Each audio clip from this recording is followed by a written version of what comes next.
MIM అధినేత వవేస్ అయితే బీజేపీని పొగడతలతో ముంచెత్తేశాడు. పొగడతలు అంటే ప్రతిపక్షాలన్నీ పనికిరాని మాట్లాడుతుంటాయి, ఎప్పటికప్పుడు అలసిపోతుంటాయి, ఎన్నికల సమయంలో మాత్రమే ఏదో అది ఇది అంటూ ఆట్ అంటూ హల్చల్ చేస్తుంటాయి. కానీ బీజేపీ అలా కాదు, 24 గంటలు పనిచేసేటటువంటి ఒక పార్టీ, మొత్తం దేశ రాజకీయాల మీద పూర్తి పట్టున్నటువంటి పార్టీ. అంటే కార్యకర్తల స్థాయి నుంచి పిఎం వరకు ప్రతిదీ కూడా వాళ్ళ అధీనంలో ఉంటది. కాబట్టి ప్రతిపక్షాలు అప్రమత్తంగా ఉండాలి.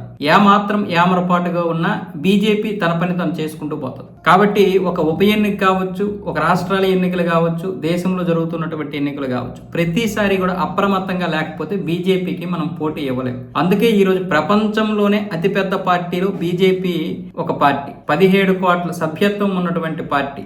అంత ఆషామాషి పార్టీ ఏమీ కాదు.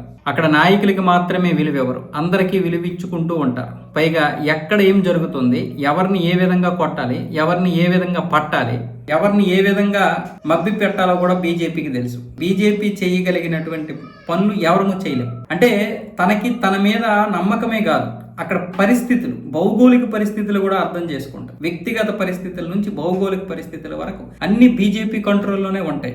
గత 10 సంవత్సరాలుగా చూస్తే అర్థమవుతుంది. అంత చురుకైనటువంటి పార్టీ కాబట్టి ఏదైనా సరే సాధించగలుగుతుంది. ఇకపోతే బలమైనటువంటి హిందుత్వ భావజాలం హిందువుల్లో ఆ విధంగా తీసుకెళ్లగలిగింది. ఇక్కడ ముస్లింలకి చాలా వరకు వ్యతిరేకం కాలేదు. కొంతమంది ముస్లింలు వ్యతిరేకం అయి ఉండొచ్చేమో కానీ చాలా వరకు ముస్లింలకి మంచిగానే చేస్తుంది. దీంతో పాటు బౌద్ధులకి, సిక్కులకి, జైనులకి వీళ్ళందరికీ కూడా బీజేపీ మాత్రమే రక్షించగలదు అనే ఒక భావన కూడా కలిగించారు. అంతేకాదు 370, అయోధ్య రామ మందిర నిర్మాణం, త్రిపుల్ తలాక్ లాంటి బలమైనటువంటి వ్యవస్థలు తీసుకొచ్చారు. వాళ్ళు చేయాలనుకున్నటువంటిది చేయగలిగారు. 370 రద్దు చేయడం అనేది ఎవరు ఊహించరు. ఇన్ని రోజులు ఎవరు చేయలేకపోయారు. దాన్ని ఎటువంటి గొడవ లేకుండా, ఒక్క హత్య కూడా లేకుండా, ఒక్క రాద్ధాంతం లేకుండా, కనీసం ర్యాలీలు కూడా లేకుండా చేయగలిగింది బీజేపీ అంటూ అసదుద్దీన్ ఓవైసీ అయితే ఇప్పుడు బీజేపీని పొగిడేస్తున్నారు. ఎందుకంటే జూబ్లీ హిల్స్ ఎన్నికలు ఉన్నాయి, అందరూ జాగ్రత్తగా ఉండండి.